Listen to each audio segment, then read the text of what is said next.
Welcome back to Boss Economics World, the only show that takes the dismal science and turns it into a glorious circus of economic absurdity. I'm your host, the Sultan of Satire, the Jester of Jargon, here to break down the latest financial fiascos with a wink, a nudge, and a whole lot of data. Today, we're diving headfirst into the UK's economic quagmire. Think of it as a soggy British pie, stuffed with inflation, unemployment, and a side of bond market chaos. So, grab your calculators, your tea, and maybe a stiff drink, because this one's gonna get spicy. Let's kick things off with the juiciest headline of the week, folks. As of August 19, 2025, the UK is paying a 40 basis point premium over US Treasuries to borrow for a decade. That's double the average premium this year, and a far cry from the past 5 years when Britain was actually paying less than Uncle Sam to borrow. Translation? Investors are looking at the UK economy like it's a dodgy used car. Sure, it might get you from A to B, but you're gonna need a lot of extra cash to cover the inevitable breakdowns. So, what's behind this bond market bonfire? Let's peel back the layers of this economic onion, shall we? First up, inflation. Oh, inflation, you old devil, you. The UK's Consumer Price Index is expected to clock in at a sizzling 3.7% annual gain for July 2025, up from 3.6% in June. Now, I know what you're thinking, 3.7%? That's not that bad, right? Wrong. When the Bank of England's sole mandate is to keep inflation at 2% over a 3-year horizon, 3.7% is like trying to fit a sumo wrestler into a Mini Cooper. It just ain't happening. And here's the kicker, this isn't just a blip. The UK is grappling with structurally high inflation, driven by a toxic cocktail of post-Brexit supply chain woes, energy price shocks, and a labor market that's tighter than a hipster's skinny jeans. According to the Office for National Statistics, energy prices in the UK have risen by 12.4% year-on-year as of July 2025, while food inflation is still hovering at a stubborn 6.8%. And let's not forget the post-Brexit trade frictions. Revenue and customs data shows that UK exports to the EU have dropped by 14% since 2021, pushing up import costs and feeding into higher prices. It's a classic case of stagflation vibes, folks. Rising prices, sluggish growth, and a central bank that's stuck between a rock and a hard place. But wait, there's more. While the Bank of England is busy obsessing over consumer prices like a kid chasing a shiny Pokemon card, the UK job market is falling apart faster than a cheap umbrella in a storm.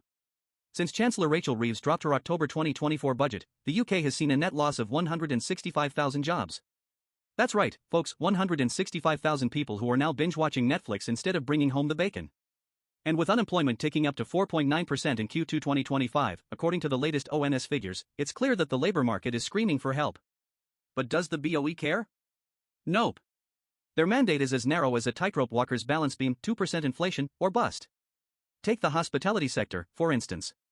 The British Beer and Pub Association reports that 1,200 pubs have shuttered since January 2025, citing rising energy costs, higher wages, and a cost of living crisis that's keeping punters at home. That's thousands of bar staff, chefs, and managers out of work, all because the BOE is too busy chasing inflation ghosts to notice the real-world carnage. And here's the irony, folks, rising unemployment will eventually cool inflation by crushing demand, but at what cost? A recession? A lost generation of workers? Pass the popcorn, because this is economic tragedy in HD. Now, let's talk about the real villain of this story, the Bank of England's mandate. Picture this, you're a chef, but your boss tells you the only thing you're allowed to cook is toast. No eggs, no bacon, no fancy avocado nonsense, just toast. That's the BOE in a nutshell. Their sole job is to keep inflation at 2%, and they're sticking to it like a dog with a bone, even as the economy burns around them.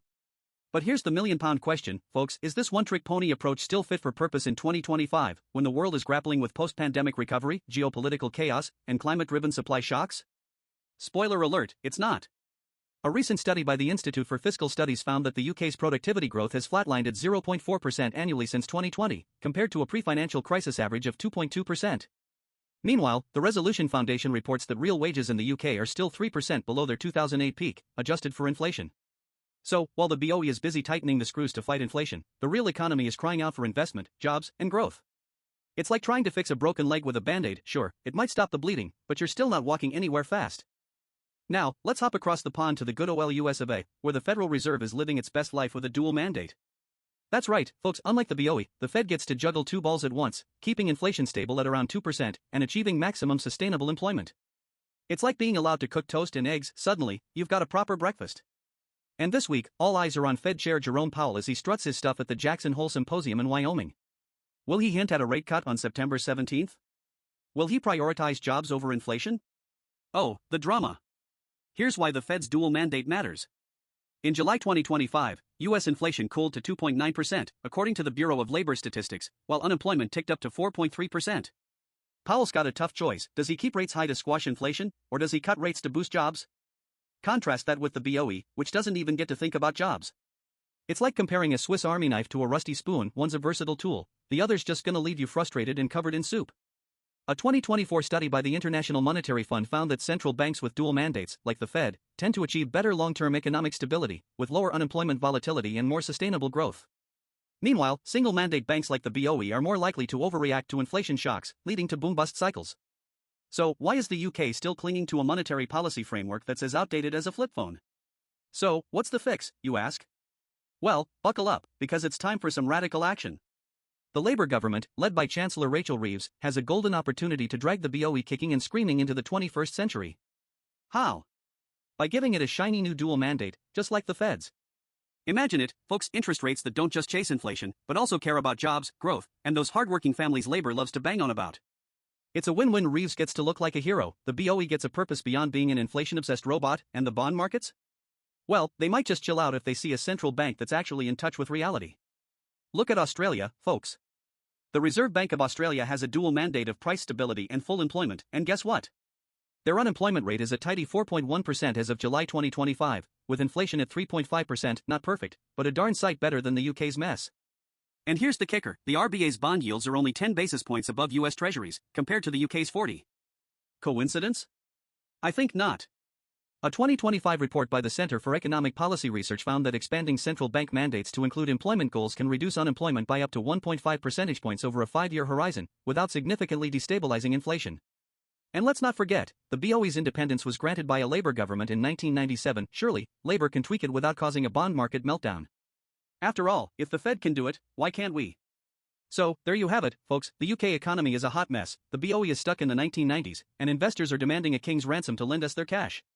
But fear not, because the solution is staring us in the face. Give the BOE a dual mandate, let it care about jobs as well as inflation, and watch the magic happen. Sure, the bond vigilantes might grumble, but if Jerome Powell can juggle 2 mandates without spooking the markets, I'm pretty sure the BOE can handle it too. And hey, if all else fails, we can always blame Brexit, because let's be honest, it's the gift that keeps on giving. That's all for today, folks. If you enjoyed this rollercoaster ride through the UK's economic dumpster fire, smash that like button, subscribe, and ring the bell for more boss economics world madness. And remember, whether it's inflation, unemployment, or bond market chaos, we'll always be here to serve up the satire with a side of stats.